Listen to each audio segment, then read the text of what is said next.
Today on CityCast Boise, finding childcare in Boise has been a challenge, and it's about to get worse. Emily Allen from Idaho Voices for Children is here to tell us why childcare centers and their workers are in crisis, and why our city is not as family-friendly as we like to think.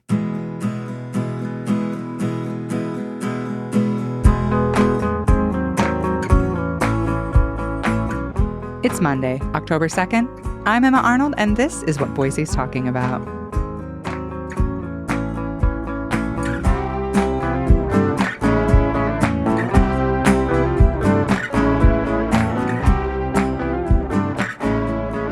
Welcome to CityCast Boise. Hi, Emma. Thank you so much for having me today. Absolutely. I'm so glad we're talking about this because finding childcare in Boise has been so difficult for such a long time. And I feel like how much worse can it even get? But I think you're about to tell us, right? Yeah, I hate to be the bearer of bad news here, but it certainly could get worse. And so, if a family was to look for a spot in daycare right now, would they be able to even find anything? It really depends on what the age of the child is. But if you were to talk to most high-quality childcare providers in the city right now, they all have wait lists.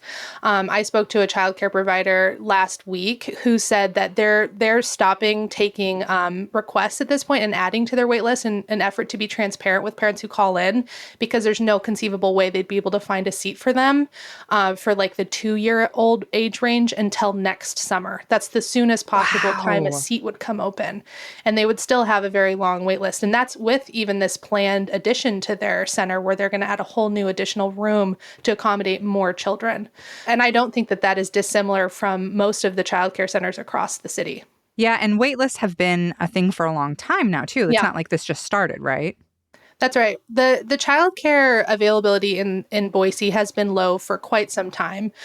There was a statewide needs assessment that was conducted in 2019. So this predated the pandemic, that said the entire state was considered a childcare desert. So there were only about 50%. There was only about 50% availability for all need across the state. And Boise really feels this acutely because we have a high cost of living here. So we require a lot of dual income household, a lot of dual income earners. And so we need a lot of childcare if people want to raise families here. So if you put into context, 2019, we were a childcare desert. And then 3 years, we've been kind of enduring these economic conditions related to the pandemic. We're now seeing the end of relief dollars that kept this system open and propped up for the last 3 years. And now we're going to start to see precipitous closures of childcare businesses across the city. And it's really going to hurt working families. It sounds like a disaster coming down the pipe. And I'm wondering, for people who don't have young children, why do you think they should care about this problem? Because it's going to affect the economy. This is a multi-generational issue in the sense that it affects young children who don't have access to strong early learning opportunities that studies show are really positive for their long-term educational and career outcomes. It also has these ramifications for parents who are in the workforce, right? If parents have to start leaving their jobs because they can't find care, then that work is going to shift somewhere else. And I think we're already in a kind of a culture of burnout, to be honest. So if you look around the room right now, among all of your colleagues, which ones are you willing to sort of say goodbye to? And are you confident that you could get a great rehire in that position and that the work would be distributed equitably across your staff, right? And then that also has long-term effects on just sort of how our economy looks. If we have fewer people in the workforce, we know that that's not healthy for retirees, and we're about to have the largest retirement cohort in history, right? So that's going to be a strain sort of on the financial market in that regard, and also on that squeezed generation who's caring for children and also their aging parents. So I'm not sure who it doesn't really affect, to be honest, right? And I think you hear a lot from people in a city like Boise who we love our restaurant scene, right? We love food. We love to go out. We love all of that. What starts to happen when there's not enough people to staff jobs is service declines, right? It's not as pleasant to go out. And that's not the fault of the service industry at all. It's because they don't have enough people to share the load of the work. So I think I think we're going to see it everywhere. And that's why everybody should care. I'm just making sure I understand this correctly. The federal funding was really keeping some of these daycares open the last couple of years. Can you give us some examples of how that funding was holding this sounds like very fragile system together? Boise and Idaho are not unique. This was happening in every city, in every state across the entire country. As soon as the pandemic hit, Congress recognized that they had to take action to help keep childcare business doors open because the childcare industry is a really fragile one in the sense that it has very slim profit margins. They really only have one stream of revenue, which is parent tuition, right?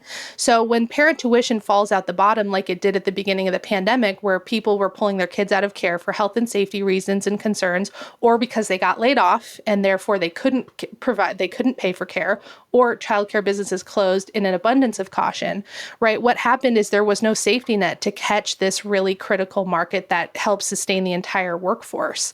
So the U.S. Congress recognized this. Whoa, okay, if we want to get this economy back up and running, we really need to get people back to work. People are only going to go to work if they have a place they feel good about taking their kid during the day.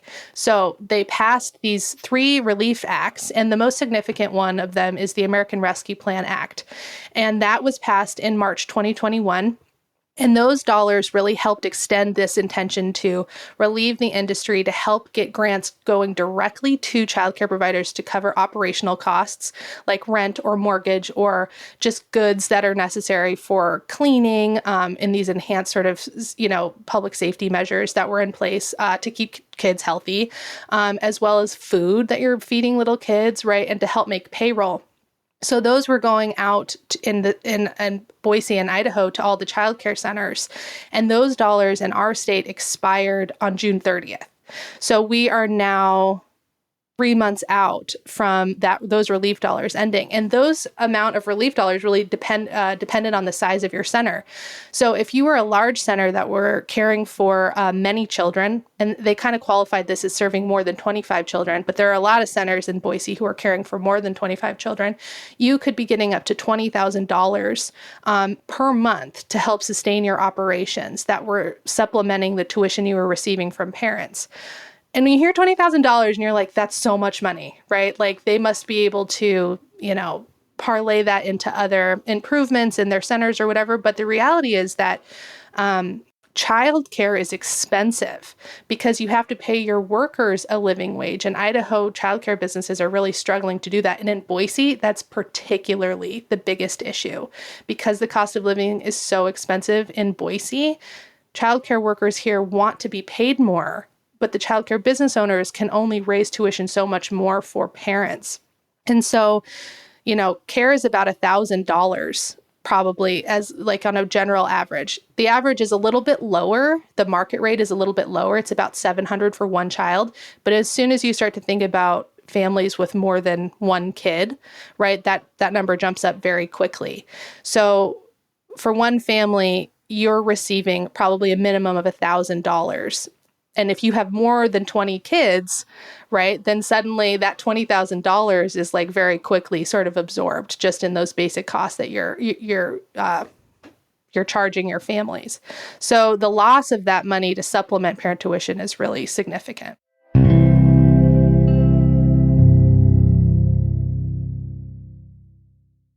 How much are childcare workers paid in Boise? I mean, I'm assuming their wages haven't kept up with the inflation we've seen in the last year, like you said. If some childcare businesses are able to pay their workers a higher wage, it's passing on to parents, right? So one end or the other is feeling it. The working parent is feeling it in their monthly bill for childcare, or the childcare business owner or the childcare worker is not earning enough. The state minimum wage is $7.25 an hour. So you're still legally able to pay a worker that rate. And that happens. The average rate of pay across the entire state of Idaho is $10 to $11 per hour. Wow. So when you look across professional classes, childcare workers or early childhood educators is what we typically call them, they make the least of like all professional classes. So these Wow. are folks who are dedicated and passionate about little kids who we trust every day, making very little and working extremely hard. Like, can you imagine taking care of a class of 15 4-year-olds every No, day? You know, not for any amount of money, I'll be honest. right, And I love kids, but right. that, These are saints. yeah. Yeah. Yeah, it just seems like, I mean, I saw a childcare facility over in my area that was hiring, and they were advertising $13.50, and I thought, why would you bother? You can get 16 over at Panda Express across the street. Why would you even bother? Even if you love kids, that just seems like it would make it so hard to hire good workers that you would feel safe having around children. It just seems like it's very complicated for care center owners right now. It is really complicated because what center owners are focused on is preserving quality. So the biggest way to preserve quality in a childcare center is to have low turnover in your staff. Experience really matters in this industry. Like, the more you're around a bunch of 4-year-olds, the more you understand them, right? The more you have compassion for their experience. And also, many of these teachers have degrees. They're experts in their field, right? And so to retain an expert is expensive. So, assuming they can find a daycare that has spots in Boise, how much does childcare actually cost families here? Like, how much of their budget does it eat up? It far exceeds what the federal government recommends spending, which is 7%. In the state of Idaho, childcare is eating up a lot more of a monthly budget. At minimum, it's 10% of the budget, but I think we're actually looking at a higher number, like a fifth of a monthly income, especially if you're talking about having 2 children in care. A fifth of their monthly income. How is that affordable for the average working family? It's not, right? Like a fifth? It's not affordable, right? So when we think about affordability overall, we typically sort of have an understanding of this relating to housing. Rent or mortgage eats first out of your monthly budget, and you should not be spending more than 20% of your income on housing. We already know that in the Boise in particular, families are definitely spending more than that. If they have childcare, their monthly budget is getting eaten up very quickly, and it's not sustainable at all. It's so difficult to pay to incur these increasing rates, housing rates and housing costs, in addition to wanting to start a family. So I think it's forcing this question on families in Boise, like, is this the city we want to start a family in? Can we afford that here? You mentioned that this is really a gendered issue. And, that is, my own personal experience was we couldn't afford childcare. I stayed home with my kids, not because of some moral or ethical thing. It was, made financial sense for me, but it really held me back in my career and started me later and decreased my earning power. But on the other side of that, this is also gender because primarily childcare workers are female, right? Like, Absolutely. Yeah. This is a gendered issue. And I think that's part of why it's not necessarily rising to the level of recognition that it deserves, right? The people who are childcare workers tend to be women, and they tend to be women of color. So this is already an underpaid professional class, and we know that women of color earn less than their white counterparts in particular as well. And we also know that we tend to expect care, even if it's not properly compensated. So I think what the childcare industry is going through right now is it is having this national spotlight of recognition in terms of like, wow, we really need childcare in order for the economy to work. But we're looking at an industry that is nascent in its professionalism. And in order to elevate the profession and validate it, we need to invest in it, and not all states do. So Idaho is one of those states that does not invest in childcare. And I think that's a reflection of how it's not been a valued industry for a long time. The silver lining of the pandemic is that it revealed that childcare is this like crux. It's essential to the churn of the economy because parents need someplace to take their kids if they want to earn money during the day. So it is a gendered issue, and I feel very strongly about it as a working mom myself, to be honest, in Boise right now, Yeah. And, Boise has always had this reputation for being so family friendly. And given how horrible the childcare situation is, I don't think that can be true anymore. What do you think? Can Boise still call itself family friendly? I certainly think that the mayor wants it to be family friendly. In fact, Mayor McLean has talked about her own experience and the hustle it took for her to basically find childcare and still work, and driving across town and figuring out a place to maybe pump or figure out a way when your kids are really little to ensure they're fed in the way that you want them to. So I think the fact that we have an elected official who is speaking to this lived experience of being a working mom and having trouble finding high quality childcare is really meaningful. The representation there is really significant.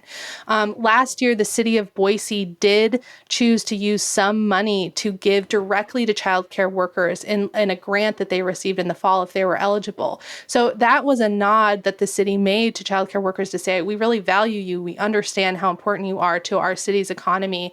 That said, it cannot be done in a silo, right? We're at this place where we really have to invest and focus on this issue at every elected level. And it's not just a city's fault for not having childcare availability. When childcare, experts are in conversation, we are talking about this as like a true and pure market failure. If you think about education, transportation, banking, I mean, you name it, when those industries are on the verge of collapse, the government has stepped in and said, wow, we really understand how valuable this is, and we're going to invest in it because it is a legitimate industry that is deserving of support, regulation, and investment. We've seen so many rights for women chipped away at or downright, destroyed in the last, few years. Is there something kind of nefarious to this? Are women being pushed out of the workplace, in your opinion? I think that how I interpret that, what's going on is just this recognition that women's labor is not valued. It's just not. It really has never been truly valued in this country. And I think that's catching up to us, right? So I think this blind eye, which has been both conscious and unconscious, frankly, from leadership across the board, is now having to confront the reality that women have a stronger voice now. We want to work. We are major contributors to the economy and the workforce, and that they're going to have to start paying attention to the industries that we've been propping up, underpaid and underappreciated for all of time, essentially, right? So I see it more as that. And it's equally as disheartening, right, to recognize that maybe these contributions we've been making for years and years and years have not even been considered or valued or looked at. That's also sad and frustrating. But I think the fact that, you have the mayor talking about this openly, and you have national experts talking about this and championing this, and President Biden has come out with an executive order around the value of care, like things are changing, and they're not, like, support is not catching up as quickly as I would like it to. So I feel sort of equally, I'm splitting hairs here a little bit, Emma, you're hearing me do this, but I think that, it's hard to stomach the fact that what so many women have spent their lives dedicated to doing, raising children, helping other mothers raise children, caring for people who are more vulnerable than them, which children are, right, is not something that our society has ever valued. And now we're asking them to value it, and it's going to be a heavy lift, but our economy will absolutely tank if we don't. So what solutions are out there? What needs to happen? So Idaho is one of only 3 states left in the nation who has chosen not to invest in childcare. And that is not a sustainable way to operate any longer, right? So we need investment, and that needs to come from the state level. The federal government does invest in childcare, but states need to supplement that in order to design a system that works for that state and their workforce, and Idaho needs to do that. In order for that to happen, this needs to be a bigger issue that more people are talking about. So I think a lot of us know how big of an issue this is, right? Our friends have felt it. Our family have felt it. We've lived it ourselves, right? Just like you were talking about, Emma. But when you go talk to an elected official, it is not a guarantee that they're aware of this at all, right? So it's not currently rising in the state of Idaho to a level of being listed as like a top priority, which is why I keep bringing it back to how impressive it is that Boise mayors state of the city, it was listed as a priority. It was explicitly said in public that this is something that she's very concerned about. We need that from more elected officials, and we need it to be one of their top 3 priorities that they're going to work on when they step into the state house. And in order to do that, we have to make this quiet issue, which is women's labor, a louder issue. And that feels a little counterculture and against the grain, I think, because we've been used to leaning on women's labor without adequate compensation and appreciation. But that is the thing that I think really does have to change. Well, Emily, thank you so much for speaking up on this issue, and thank you for your time. Thank you so much, Emma. This has been lovely.